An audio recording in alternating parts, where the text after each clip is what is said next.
የሴት መጨረስ በምን ይታወቃል? ሴት ልጅ እንዳልኳችሁ ሚስጥር ናት፣ ተፈጥሮ ነው የሷን። የወንድ ልጅ አያችሁ ይታያል፣ ሲረጭ ይታያል፣ ስፐርሙ ሲረጭ ታያለች። ኢቨን ካለ ኮንዶም ከሆነ እንትን ያደርጋታል ራሱ የሆነ ሴንስ ታደርጋለች ሲረጭ ወንድ ልጅ ባይዘው። እናንተ ግን የምታስተውሉ ከሆነ ሴት ልጅ ስትረካ ብልቷ እንደዚህ ነው። የእናንተን እንትን ብልት እንዲይዘዋል። የተለያዩ የመቃተት ድምጾች ታሰማለች። እንደገና ደግሞ እሱ ብቻ አይደለም፣ ጸጥ እኔ እንቅስቃሴዎችን ታቆማለች። ከረካች በቃ ኦልሬዲ ረክታለች፣ ታቆማለች። ስለዚህ ይሄንን ማወቅ አለባችሁ። ለዛ ነው ሴክስ በጥበብ ነው በማስተዋል ነው የሚደረገው የሚባለው። ይሄንን ማወቅ አለባችሁ። በሴጋ መምታት ቶሎ ትጨርሳለህ እንጂ ምንድን ነበር የጠበቀው? ጀመር ስንፈተ ወሲብ የሚባለው ማለት ነው ሴት መኖር አለባት፣ ግንኙነት የምታደርጓት ሴት ማለት ነው እንጂ ሴጋ በመምታት ጊዜ ያላችሁ ችግሮች ስንፈተ ወሲብ አለባችሁ የሚያስብላችሁ አይደለም። ሴጋ በመምታት ጊዜ የሚታይ ፊልሞች ኢማጂኔሽናችሁን ሁሉ ነገር ስትጠቀሙ ቶሎ እንድትጨርሱ የሚጋብዛችሁ ነገር ነው። እንደውም ሴጋ መምታት በተደጋጋሚ ባደረጋችሁ ቁጥር ቶሎ መጨረስ የሚያመጣባችሁ ምክንያት ቢካዝ ጭንቅላታችሁን ያሰለጥናችኋል። ኦኬ በዚህ ሰዓት ነው የሚጨርሰው የሚባለው ነገር። ከሴት ጋር ግንኙነት እያደረጋችሁ 6 ወርና ከዛ በላይ ከቆየና ራሳችሁ ላይ ሪሌሽንሺፓችሁ ላይ ስትረስ እየመጣ ከሆነ ኦኬ የዛኔ ቶሎ መጨረስ፣ የብልት አለመቆም ችግር፣ የፍላጎት ማነስ፣ የዘግይቶ መጨረስ፣ ማንኛውም ስንፈተ ወሲብ አለብህ እንላለን። የዛኔ መተህ ሆርሞኖችን ቼክ አድርገን ደም ስር ላይ ነርቭ ላይ ያሉትን ችግሮች ሕክምና ሰጠን ማስተካከል እንችላለን እንጂ በሴጋ መምታት ጊዜ ያለ ነገር ስንፈተ ወሲብ አይባልም። በማንኛውም ስንፈተ ወሲብ መታከም ከፈለጋችሁ ባዮ ላይ ያለውን ስልክ ቁጥር ተጠቅማችሁ ቀጠሮ ማስያዝ ትችላላችሁ። አለው ሁሉ ጊዜ ጠብቃችኋለሁ። ባይ ባይ። አንዲት ልጃገረድ ድንግል መሆኗን እንዴት ማረጋገጥ ይቻላል? በመጀመሪያ ግን ድንግልና እራሱ ምን ማለት ነው? ድንግልና እንደየባህሉና እንደየእምነቱ የተለያየ አይነት ትርጓሜ ቢኖረው ሁላችንንም የሚያስማማን ትርጓሜ ከዚህ በፊት ምንም አይነት የግብረ ስጋ ግንኙነት ያላደረገ ወይም ያላደረገች ማለት ነው። ከዚህ ቀደም ስለ ሃይመን አይነቶች ላይ በሰራሁት ቪዲዮ ለማስረዳት እንደሞከርኩት በተለምዶ ድንግልና ነው ተብሎ የሚታሰበው ይህቺ ስስ ስጋ መሰል ነገር ወይም ሃይመንን ነው። እናም አንደኛ ይህ ሃይመን በተፈጥሮ ጥቂት ሴቶች ላይ ጭራሽ ላይኖር ይችላል። ሁለተኛ ይህ ሃይመን አንዲት ሴት የግብረ ስጋ ግንኙነት ባታደርግም በራሱ ቅርጹን ሊለውጥ፣ ሊለጠጥ ወይም ሊጠፋ ይችላል። ለዚህም ከሚያጋልጡ ሁኔታዎች መካከል ፈረስ በጋለብ፣ ሳይክል መንዳትና ቴምፖን መጠቀም ይጠቀሳሉ። ሶስተኛ ሁሉም ልጃገረድ ሴቶች የተለያየ ቅርጽና መጠን ሃይመን አላቸው። ስለዚህ በዚህና በሌሎችም ምክንያቶች የዓለም የጤና ድርጅት በ2018 ባወጣው መረጃ መሰረት የአንዲትን ሴት ድንግልና በአካላዊ ምርመራ ማረጋገጥ አይቻልም። ይልቁንም ብቸኛ በእርግጠኝነት አንዲት ሴት ድንግል መሆኗን ማወቅ የሚቻለው እውነቱን እራሷን በመጠየቅ ብቻ ነው ማለት ነው። ሌላው ስለ ድንግልና ማወቅ ያለብን ዋነኛው ነገር ሁሉም ድንግል ሴት ለመጀመሪያ ጊዜ የጾታዊ ግንኙነት ስታደርግ ትደማለች ማለት አይደለም። ቀደም ለማስረዳት እንደሞከርኩት አንዲት ልጃገረድ ሴት ለመጀመሪያ ጊዜ የጾታዊ ግንኙነት ስታደርግ ሃይመን ያልነው ስስ ስጋ መሰል ነገር ይለጠጣል።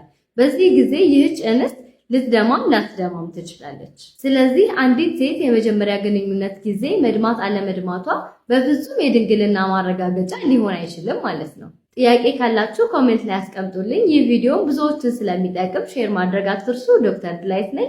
ጤና ይስጥልኝ። ሰላም ጤና ይስጥልኝ። እንደምናችሁ ዶክተር ሸምሴ ነኝ። ብዙ ጊዜ የምመልሰው ኮሜንት ላይ የተጠየቀ ጥያቄ ነው። ዛሬ ግን በውስጥ መስመር በብዛት የተጠየቁትን ጥያቄ መልስላችኋለሁ። እንግዲህ ኮሜንት ላይ ውስጥ ላይ የጻፉልኝን አንብቡት። የመጀመሪያው በብዛት ሴቶች የሚጠይቁኝ ጥያቄ ነው። ሁለተኛው ደግሞ በብዛት ወንዶች የሚገጥማቸው ወይም የሚጠይቁኝ ጥያቄ ነው ማለት ነው። እንግዲህ ይሄ ምንድነው? ብዙ ጊዜ አናቶሚን ካለማወቅ ነው። በእርግጥ ሴክስ ኤጁኬሽን እኛ ሀገር አይደለም በመላው ዓለም በብዛት የለም። ስለዚህ ይሄን ካለማወቅ ኤክስፔክቴሽን ይለያያል። ወይም ደግሞ ሴቷ የምትጠብቀው ይኖራል፣ ወንዱ የሚጠብቀው ይኖራል፣ ሪያሊቲው ደግሞ ይኖራል ማለት ነው።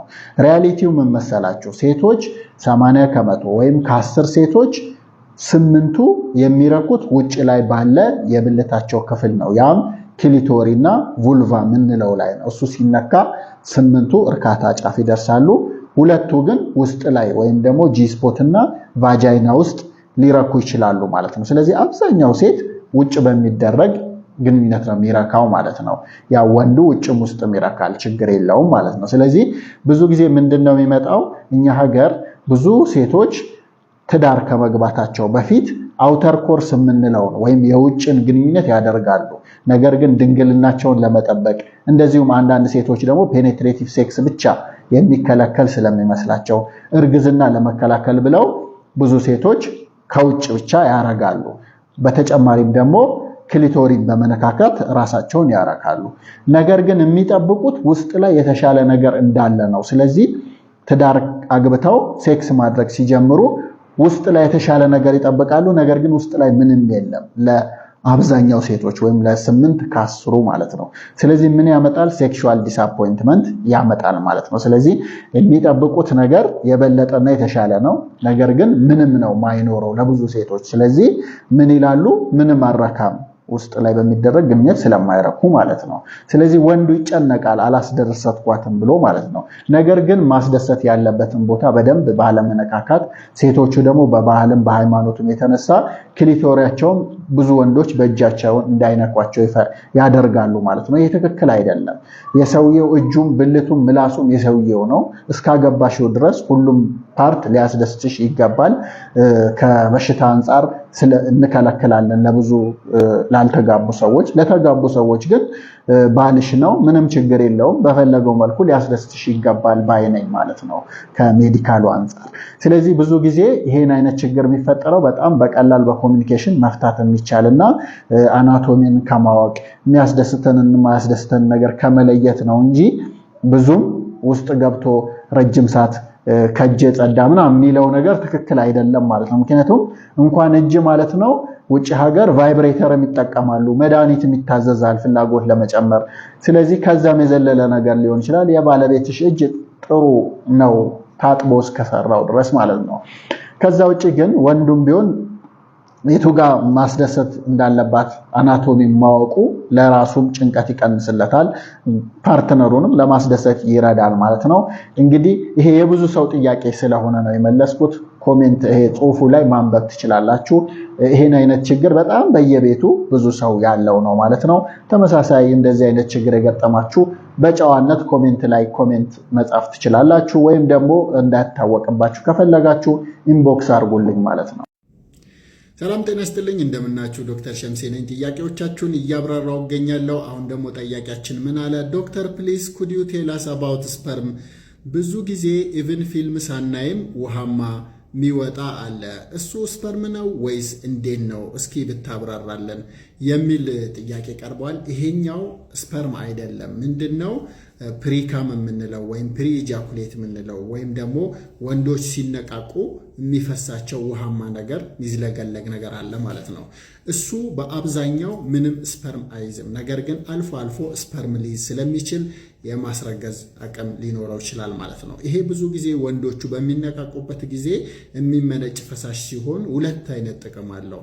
አንደኛው ሉብሪካንት ሆኖ ያገለግላል። በግንኙነት ሰዓት ፍሪክሽንን በመቀነስ ግንኙነቱን ኢዚ እና ደስ የሚል ያደርገዋል። ሌላኛው ደግሞ ሽንት፣ የወንዶች የሚወጣበት ቱቦ ሽንት አሲዲክ ነው። ስለዚህ ያንን አሲድ ኒውትራላይዝ ያደርጋል ማለት ነው። በተጨማሪ ቫጃይና የሴቶች ብልት ደግሞ እንደዚሁ አሲዲክ ስለሆነ እሱንም ኒውትራላይዝ በማድረግ ለስፐርም ምቹ መንገድን ያመቻቻል ማለት ነው። ፈንክሽኑ በዋናነት ይሄ ነው ማለት ነው። ኦሪጂኑን ያየነው እንደሆነ ከየት ነው ስንል ስፐርም ከዘር ፍሬዎቹ ታች ከተንጠለጠሉት ከዛ ነው የሚመነጨው። ይሄኛው ግን የሽንት ቱቦ መውጫ ላይ ቡልቦዩሬትራል ግላንድ የተባሉ ካውፐርስ ግላንድ በመባል የሚታወቁ ግላንዶች አሉ። እሱ የሚያመነጩት ፈሳሽ ነው በአብዛኛው ማለት ነው። ስለዚህ ምንጩ ራሱ ስፐርም ከሚመነጭበት ቦታ ይለያያል ማለት ነው። መጠኑ ይለያያል። አንዳንድ ወንዶች ላይ ምንም ላይመጣ ይችላል። አንዳንድ ወንዶች ላይ ደግሞ እስከ 5 ሲሲ ድረስ ሊመጣ ይችላል ማለት በጣም ሊመጣባቸው ይችላል ማለት ነው።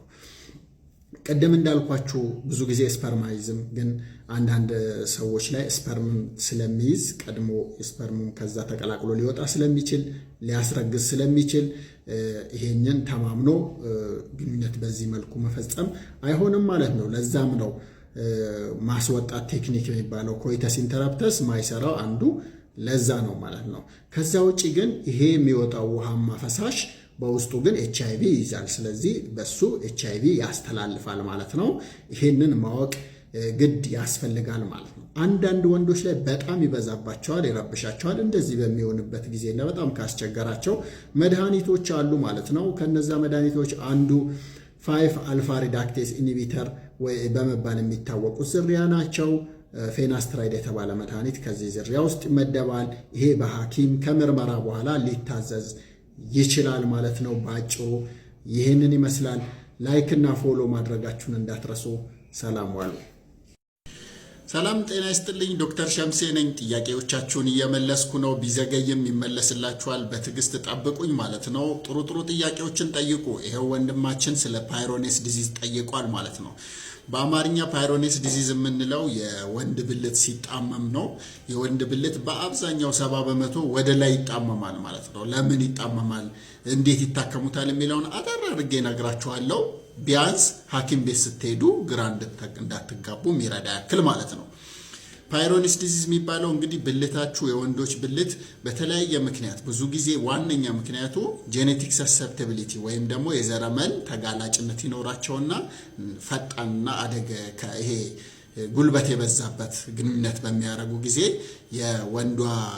የወንዱ ብልትና የሴቷ የዳሌ አጥንት ወይም ፑቢስ የሚባለው ብዙ ጊዜ በሚገናኝበት ጊዜ ያ ትንንሽ አደጋዎችን ያደርስና እሱ አደጋ ሲድን ጠባሳ ይፈጥራል ማለት ነው። ጠባሳ በሚፈጥር ጊዜ ያ ጠባሳ ፒነሱን ወደ ላይ ያጣምመዋል ማለት ነው። የተጣመመ ፒነስ ይኖራል ማለት ነው። ይሄ ምን ችግር ይፈጥራል? አንደኛ ለስንፈተ ወሲብ ያጋልጣል። ሁለተኛ ደግሞ በግንኙነት ጊዜ የማይመች ይሆናል። ሶስተኛ ወንዶች ኢምባራስ ያደርጋቸዋል። ብዙ ወንዶች ይሄ ችግር ኖሮባቸው ሕክምና አይፈልጉም። ምክንያቱም የሚያሳፍር ይመስላቸዋል ወይም ደግሞ እንዴት መጠየቅ አለብኝ ብለው ያሳስባቸዋል ማለት ነው። ስለዚህ ሰውነታችን ሲድን ያንን አደጋ በሌላም አደጋ ሊሆን ይችላል ሲድን የሚፈጥረው ችግር የሚያመጣው መጣመም ነው። ብዙ ጊዜ ወደ ላይ ነው የሚጣመመው።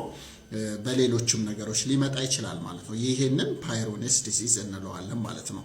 ሕክምናውን ያየን እንደሆነ እንደየደረጃው ይወሰናል። የተለያዩ ሰፕሊመንቶች አሉ። ቫይታሚን ኢ፣ ካርኒቲን የሚባሉ ሰፕሊመንቶች አሉ። ግን በጣም እንደሚሰሩ የታወቀው ኮላጂኔስ ኢንጀክሽን እዛው ቦታ ላይ ኮላጂኔስ በመውጋት ያንን ጠባሳ እንዲፈታ ማድረግ ነው። ሌላኛው ደግሞ በሰርጀሪ ማስተካከል ነው ማለት ነው። እነዚህ ነገሮች ሰርጀሪ የመጨረሻ አማራጭ ነው። ሌሎች በጣም በርካታ መድኃኒቶች ተሞክረው በኢንጀክሽንም ሆነ በሚዋጥ ተሞክረው አልሰራም ካሉ ሰርጀሪ ሊሞከር መጨረሻ አማራጭ ሰርጀሪ ወይም ኦፕራሲዮን ሊደረግ ይችላል ማለት ነው። ስለዚህ እንደዚህ ያለባችሁ ወንዶች የጤና ባለሙያ ጋር በመቅረብ ማማከር ትችላላችሁ። 4% የሚሆኑት ወንዶች ይህን ችግር ይገጥማቸዋል ተብሎ ይጠበቃል ማለት ነው። ስለዚህ እንደዚህ አይነት ነገር ካለ ምንም የሚያሳፍር ነገር የለም፣ ሄዶ መታከም ነው፣ አማራጮች ስላሉት ማለት ነው። አንድ ኮሜንት ላይ ከተጠየቁ ጥያቄ ውስጥ ሴቶች ፔሪድ ላይ ያሉ ግንኙነት ቢደረግ ምን ችግር አለው የሚል ነው። ይህንን ጥያቄ ከመመለሴ በፊት አንድ ጥንዶች ባልና ሚስት የሚሆኑ ጓደኛሞች ግንኙነት ለማድረግ በተለይ ሴት ልጅ ግንኙነት ከማድረግ ለማድረግ አንድ ሳይኮሎጂካሊ ወይም አእምሯ ዝግጁና ፍላጎት ሊኖር ይገባል። ሁለተኛ ደግሞ ሰውነት በተለይ መራቢያ አካላ ሬዲ መሆን አለበት ወይ መዘጋጀት አለበት።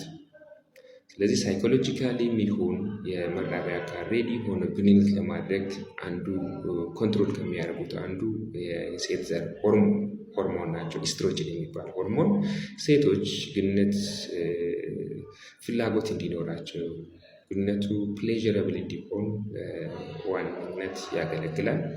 ይሄ ኢስትሮጅን ሆርሞን ደግሞ በፔሪዳቸው ወቅት ሰውነታቸው ውስጥ ከፍ ዝቅ ሊል ይችላል። ሴቶች ፔሪዳቸው ላይ ያሉ የኢስትሮጅን ሌቭል የቀነሰ ነው የሚሆነው። ፔሪድ ከታጠቡ በኋላ የኢስትሮጅን ሌቭላቸው ከፍተኛ ነው የሚሆነው። ፔሪድ እንደታጠቡ የኢስትሮጅን ሌቭል ከፍተኛ መሆን በዛ ወቅት ግንኙነት ቢያደርጉ አንድ የሚያደርጉት ግንኙነት ደስታን፣ እርካታን የሚሰጥ ነው የሚሆነው። ከዛ በኋላ ፔሪድ ሊመጣ ሲል ኤስትሮጂን ሌቭል እየቀነሰ ይመጣል። በተለይ ፔሪድ ላይ ያሉ የኤስትሮጂን ሌቭል ስለሚቀንስ ፍላጎታቸውም ይቀንሳል። ስለዚህ ግንኙነት ይሄን አብዛኛው ጊዜ ግንኙነት ማድረግ አይፈልጉም። ስለዚህ በፔሪድ ወቅት ግንኙነት ማድረግ ችግር አለው ወይስ የለም ከመመለስ በፊት አንዳንድ አብዛኛው ሴቶች ፔሪድ ላይ ያሉ ግንኙነት ማድረግ አይፈልጉም። አንዳንድ ሴቶች ግንኙነት ላይ ያሉ ፍላጎት ሊኖራቸው ይችላል። ግንኙነት በሚያደርጉበትም ሰዓት አንዳንዴ ፔሪድ ላይ ያሉ የሆድ ቁርጠት፣ ራስ ምታት ይህን ሊያስታግሳቸው ይችላል። ጥናቶች የሚያሳዩት ነው። ከዛ ውጭ አብዛኛው ጊዜ ሴቶች ፔሪድ ላይ ያሉ ግንኙነት ማድረግ አይፈልጉም። ይሄ የሚሆንበት ምክንያት አንድ ፊዚዮሎጂካሊ ሰውነታቸው ፔሪድ ላይ ያሉ የሆድ ቁርጠት፣ የሆድ መንፋት፣ ራስ ምታት፣ የስሜት መለዋወጥ እነዚህ ነገሮች ፍላጎት እንዳይኖራቸው ያደርጋል። ዋናው ኤስትሮጅን መጠኑም ዝቅተኛ ስለሆነ። ሌላ ሳይኮሎጂካሊም ንጹህ አይደለውም ብሎ ስለሚያስቡ ግንኙነት ማድረግ አይፈልጉም። ከዚህ ውጭ ሌላ እንግዲህ ሪሊጂየስ እና ካልቸራል ቢሊፍ የሃይማኖት አስተሳሰብ እና እንዲሁም የባህልና የካልቸራል አስተሳሰብ በግንኙነት ለምሳሌ በሪሊጂየስ ካየን በቁርአን የሚሆን በመጽሐፍ ቅዱስ የሚለው ሴቶች ፔሪድ ላይ ያሉ ግንኙነት ማድረግ ማለት እንደ ፕሮስቲቱሽናል ሴክሹዋል ኢንተርኮርስ ማለት ወንድን ብቻ ለማርካት የሚደረግ ግንኙነት ስለሆነ እንደ አይመከርም፣ አይፈቅድም። ቁርአንም ይሁን በመጽሐፍ ቅዱስ ላይክ አንዲት ሴት ፍላጎት ሳይኖራት ወንዱን ብቻ ለማርካት ነው ለማስደሰት የምታደርገው አይደለም። ሃይማኖታዊ ውጭ ሀገር የወደጉ ሀገሮች ላይ ሴት ሳትፈልግ ግንኙነት ብታደርግ እንደተደፈረች ነው የሚቆጠረው እና አንዳንዴ ሴቷ ይህን ነገር ዲስክሎዝ ካደረገች ወንዱን በሕግ ሊያስጠይቀው ይችላል። ስለዚህ በሪሊጂየስ መንገድም እንደዚህ ስለሚል አብዛኛው ጊዜ ግንኙነት ማድረግ አይፈልጉም። ከዚህ በሳይንሳዊ ደግሞ ስንመጣ ሴቶች ፔሪድ ላይ ያሉ ግንኙነት ቢያደርጉ ምን አይነት ችግር ያመጣል የሚለውን ስናይ አንድ ለተለያየ ኢንፌክሽን ሊያጋልጣቸው ይችላል። ያ ኢንፌክሽኖች ደግሞ በግንኙነት የሚተላለፉ ኢንፌክሽን ሊሆን ይችላል። ስለዚህ ከወንዱ ወደ ሴቱ ፔሪድ ላይ ያሉ ስለሆነ ያ የፔሪድ ደም ለባክቴሪያዎች፣ ለቫይረሶች እድገትና መራባት በቀላሉ ምቹ ስለሚሆን ለተለያዩ የማህፀን ኢንፌክሽን፣ የቱቦ ኢንፌክሽን ሊያጋልጣቸው ይችላል። ለአባላዘር በሽታ ማለት ነው። እንዲሁም ሰውነታቸው አካባቢ ብዙ ባክቴሪያ፣ ቫይረሶች አሉ። እነዚህ ባክቴሪያ ግንኙነት በሚያደርጉበት ሰዓት ከብልት ወደ ማህፀን ውስጥ እንዲገቡ እንዲሁም ደግሞ ኢንፌክሽን እንዲያመጡ ስለሚያመጣ ለኢንፌክሽን ያጋልጣቸዋል። የኢንፌክሽን መኖሩ ደግሞ የማህፀን ኢንፌክሽን ካለ፣ የቱቦ ኢንፌክሽን ካለ ማህፀን ከተጎዳ፣ ቱቦ ከተጎዳ ወደፊት የማርገዝ እድላቸውንም ስለሚቀንስ እንዲሁም ማህፀናቸው ስለሚታመም ህመም የማይሻል ህመም ሊያመጣባ ይችላል። ሌላ በሳይንስ የተረጋገጠ አንድ ሴት ፔሪድ ላይ ያለች ግንኙነት ብታደርግ ከሚመጣው ችግር ውስጥ አንዱ ኢንዶሜትሪዮሲስ የሚባል ነው። ኢንዶሜትሪዮሲስ ማለት በየወሩ ሴት የፔሪድ ደም በሚፈስበት ወቅት ያ የሚደማው ሴሎች ከማህፀን ውጭ ቱቦ አካባቢ ወደ ኋላ በመፍሰስ ወደ ሴት ዘር ፍሬ አካባቢ ወደ ቱቦ አካባቢ ተከማችቶ እዛ እያደጉ በየወሩ ላይክ ማህፀን በየወሩ እንደሚደማ በየወሩ ሆዳቸው ውስጥ ማህፀናቸው አካባቢ ቱቦ አካባቢ ሴት ዘር ፍሬ አካባቢ እያደጉ የመድማት ህመም የማምጣት ያ ህመሙ ደግሞ ለረዥም ጊዜ ከነሱ ጋር የሚቆይ ከእምብርት በታች ህመም፣ ወገብ ህመም ያ እዛ ከማህፀን ውጭ ያሉ እነዚህ ኢንዶሜትሪዮቲክ ሴሎች በማደግና የሰውነት ጉዳት በማምጣት የቱቦ ጉዳት በማምጣት የቱቦ መደፈንን ሊያመጣ ይችላል። እንዲሁም ለሌሎች ኢንፌክሽን ስለሚያጋልጣቸው ወደፊት ማርገዝ በሚፈልጉበት ሰዓት ለእርግዝና ሊያዘገይባቸው በህመም ሊሰቃዩ ይችላል። አንዱ ይሄ ነው በሳይንስ ተረጋግጧል። ስለዚህ ፔሪድ ላይ ያሉ ሴቶች ግንኙነት ቢያደርጉ በግንኙነቱ ወቅት ከማህፀን ወደ ውጭ የሚፈሱ ወደ ኋላ ፈሶ ወደ ቱቦ ወደ ሴት ዘር ፍሬ ወደ አንጀት አካባቢ ፈሶ እዛ ጋር ጉዳት ሊያመጣ ይችላል ነው የሚለው። ይሄ በኢንዶሜትሪዮስ ላይ ግንኙነት ከወንድ ብልትና ሴት ብልት ገብቶ ግንኙነት ማድረግ ብቻ ሳይሆን ይህንን ንክኪ ፒነስ ቱ ቫጃይናል ንክኪ ትተው እንኳን ሌላ አይነት ፔሬድ ላይ ሌላ አይነት ግንኙነት ቢያደርጉ ሴቷ በምትደሰትበት ኦርጋዝም ደረጃ በምትደርስበት ቁርጠቱ የማፀን ቁርጠትና የቱቦች መከፈት ደሙ ወደኋላ እንዲመለስ በማድረግ ለኢንዶሜትሪዮሲስ እና እሱን ተከትሎ የመጡ የቱቦ ጉዳት፣ ሴት ዘር ፍሬ ጉዳት፣ የአንጀት ጉዳት እና ህመምን ሊያመጣ ይችላል። ስለዚህ ኦል ኢን ኦል በሳይኮሎጂካልም ስናይ፣ ፊዚዮሎጂካልም ስናይ፣ በሪሊጂየስ ቢሊፍም ስናይ፣ ሳይንቲፊካልም ስናይ ሴቶች በፔሪድ ላይ ያሉ እርግዝን ግንኙነት ባያደርጉ ይመከራል። ግድ ማድረግ ካለባቸው ደግሞ ቢቻል ኮንዶም መጠቀም አለባቸው። አመሰግናለሁ። የዛሬው መልእክት ለወንዶች ነው። ወንዶችን ብቻ ነው የሚመለከተው እና ሴቶችን አይመለከትም። ይህ ምንድነው? ስለ ፕሮስቴት እጢ ነው። ፕሮስቴት እጢ በወንዶች ብቻ የሚከሰት ሲሆን ሴቶች ፕሮስቴት የሚባል ነገር የላቸውም። ስለዚህ የፕሮስቴት እጢ ሲኖረን አንድ ሰው ምን አይነት ምልክቶች ሊኖሩበት ይችላሉ? እነዚህ ምልክቶች ምንድን ናቸው? ሽንት መጣው ይላል። ሸንቶ አለመጨረስ፣ ከሸኑ በኋላ ደግሞ ትንሽ የመንጠባጠብ ሁኔታ ይኖረዋል። ከዛን ደግሞ ሽንት ለመዱት እንደ በፊቱ መሽናት ያቅታቸዋል። ሌላ ደግሞ ማታ ማታ ሲተኙ ላይክ ኖክቹሪያ የምንለው ሌሊት ማታ ማታ ከ3 ጊዜ በላይ ከእንቅልፍ ይቀሰቀሳቸዋል። ሽንት መጣው ይላል። ምክንያቱም ጨርሶ ስለማይሸኑት የመደጋገም ሂደት ይኖረዋል ማለት ነው። ስለዚህ ተጋላጭ እነማን ናቸው? ዕድሜ ከ50 ዓመት በላይ የሆኑ ወንዶች የመጋለጥ ሁኔታቸው ሰፊ ነው ማለት ነው። እንደውም ምን ይላል ጥናቶች የሚያሳየው አንድ ሰው እንደው የመኖሩን ጸጋ ራሱ 85 ዓመት ቢሆነው 90% በፕሮስቴቲክ ሃይፐርፕሌዥያ የመጠቃት እድሉ ሰፊ ነው። ያ ማለት ከ10 ወንድ 9 ቤናይን ፕሮስቴቲክ ሃይፐርፕሌዥያ ይኖራቸዋል ማለት ነው። ስለዚህ ይሄ ነገር ምንድን ነው? አጋላጭ ሁኔታዎቹም በዘር በቤተሰብ እንደዚህ አይነት ትልልቅ ፕሮስቴት ያላቸው ሰዎች ከሆኑ የጄኔቲክ ፋክተርም አለው። ሌላ ላይክ ከስኳር ህመም ጋር ተያይዘው ጥናት አንዳንዴ ያጋለጣል የሚሉም አሉ። ደግሞ የስኳር ህመም ያለባቸው ሰዎች ፕሮስቴቲክ ሃይፐርፕሌዥያ ካላቸው የመባባስ ሁኔታ አለ ይላል ነው። ስለዚህ ይህንን ነገር እነዚህ ምልክቶች ካሉ ሐኪም ቤት ሄደው አስፈላጊው ምርመራ አልትራሳውንድ፣ ሌሎችም ያስፈልጉ ነገሮች ምርመራዎች ይደረጋሉ እና ቤናይን ፕሮስቴቲክ ሃይፐርፕሌዥያ እንደሆነ ከታወቀ ወይም የፕሮስቴት እጢ መሆኑ ከታወቀ ምን እናደርጋለን? በመድኃኒት ሊታከም ይችላል ወይም ደግሞ በሰርጀሪ ሊሆን ይችላል። ይህ የሚወሰነው እንግዲህ እንደ ህመሙ ምልክት እንደ ደረጃው ሪስኩን በደንብ ደረጃ ከሰጠነው በኋላ ነው የሚሆነው ማለት ነው። ዶክተር ሀናን ነኝ። አመሰግናለሁ። ሴት ልጅ መልኩ የሚቅርብኝ ቁመናው የሚቅርብኝ ምናምን ብላ ለገንዘብ ብላ ስትጠብስ ማለት ነው የምትዘፍነው ሙዚቃ አልወራረድም እንግዲህ በመልኩ ጨዋነቱ እንጂ የወንድ ልጅ ልኩ ማለት ትጀምራለች። በብዙ ወንዶች ብልት ላይ የሚወጡ ሽፍታዎች አንዳንድ ሰዎች ኮንሰርን አድርጓቸው በብዛት ይጠይቁኛል። ነገር ግን እነዚህ ሽፍታዎች ምንም አይነት ጉዳት የሌላቸውና ብዙውን ጊዜ ሕክምና የማይፈልጉ ናቸው። ነገር ግን አንዳንዴ ከሌሎች ብልት ላይ ለሚወጡ ሽፍታዎች ጋር ለመለየት ወደ ሐኪም ቤት በመምጣት መለየት አስፈላጊ ነው ማለት ነው። ነገር ግን እነዚህ ሽፍታዎች አንዳንዴ በጣም በዛ ሲሉ በኤሌክትሮኮተሪ እና በተለያዩ በሚቀቡ መድኃኒቶች ማከም ይቻላል። አመሰግናለሁ። ቆጥበሽ ሰውየሽ ሌላ ሴት ጋር ከሄደ በኋላ ብታለቃቅሺ አይሰራም። ቁጠባ አቁሙ። ሴቶች ባላችሁን በደንብ አቀብሉት። ለምን ይከፋ? አቀብሉት፣ ወዬ በሉት።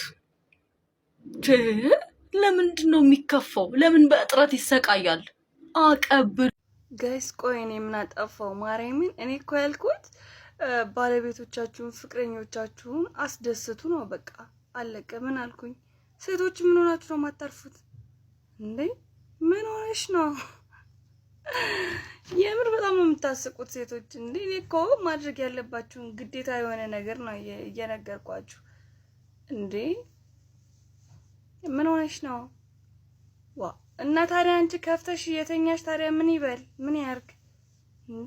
እያሰባችሁ እንጂ አንዳንዴ ሴቶች እኔ እኮ መጥፎ ነገር አይደለም ወይ ደግሞ ላገኘሽ ወንድ እየከፈተ ስጪ አይደለም ያልኩሽ። እኔ ለባሎቻችሁ ለፍቅረኞቻችሁ በቃ ጣፍጣችሁ በደንብ አድርጋችሁ ስጡ ነው ያልኩት። አለቅ። ሌላ ምን መጥፎ ነገር የተናገርኩት አለ? የምር ጋይስ ከተኛውበት እንደተነሳው ነው ቪዲዮ እየሰራሁት አናዳኝ ማለት ነው። እንዴ ሴቶች እያሰባችሁ ስለ ሴክስ ሲወራ ብልግና የሚመስላችሁ ሰዎች ታከሙ፣ ይዳናል። የስንት ሰው ህይወት በዚህ ምክንያት እየፈረሰ እንደሆነ ስላልሰማችሁ ነው። እና ታከሙ፣ ህክምና አለው። አንዷ እህቴ ምን አለች? ፍትህ ለወንዶች ልታስብይ ነው ወይ? አዎ ማሬ፣ ፍትህ ለወንዶች ነው ያልኩት። ምን ነው ደበረሽ እንዴ? ምንድነው? ወንዶች ደስተኛ መሆን ይገባቸዋል። ወንዶች እርካታ ይገባቸዋል። መደሰት አለባቸው። ወንዶች ደስተኛ መሆን አለባቸው። መርካት አለባቸው። ሃፒ መሆን አለባቸው። ሶ ሚስቴ ብሎ ከያዘሽ ደግሞ አንቺ ልታስደስችው ይገባል ነው ያልኩት። ባሌ ብዬ ከያዝኩት ላስደስተው ይገባል። እንጆይ ላደርገው፣ ላዝናናው ይገባል። የሚፈልገውን ነገር ልሰጠው ይገባል። አንቺም እንደዛ አድርጊ። እዚህ መጣሽ ከምትጽፊ እንደዛ አድርጊ። ባልሽን አስደስችው ነው ያልኩት። ገባሽ? ወንዶች ደስታ ይገባቸዋል። መዝናናት፣ ፈታ ማለት፣ በሚስቶቻቸው መደሰት ይገባቸዋል። አራስ ሴት መቼ ነው ግንኙነት መጀመር የምትችለው? በአጠቃላይ ማንኛውም አራስ ሴት ከ4 ሳምንት እስከ 6 ሳምንት ብትቆይ ጥሩ ነው። በምጥ የወለደች ከሆነ ቁስሏ ወይም በማህፀን አካባቢ ያለ ስቲች ካለ እሱ እንዲደርቅ ያስፈልጋል። በሴት የወለደችም ሴት ደግሞ ጠባሷ እንዲደርቅ እንዲድን ወይም ደግሞ ምንም አይነት የኢንፌክሽን ምልክት ሊኖረው አይገባም። ብዙውን ጊዜ ይሄ 6 ሳምንት ይፈልጋል። ሌላኛው ሎቺያ የምንለው ከወሊድ በኋላ የሚፈስ ደም መቆም ይኖርበታል። እሱ እያለ ግንኙነት ማድረግ ለኢንፌክሽን ስለሚዳርግ ማለት ነው። ሌላኛው እናትየው እራሷ የጤናማነት ስሜት ሊሰማት ይገባል። የህመም ስሜት ሊኖራት አይገባም። ፍላጎት ሊኖራትና የራሱ ዝግጁነት ሊኖራት ይገባል። እነዚህ ነገሮች ከተሟሉ ከ4 እስከ 6 ሳምንት ውስጥ ቢጀመር ጥሩ ነው። አመሰግናለሁ።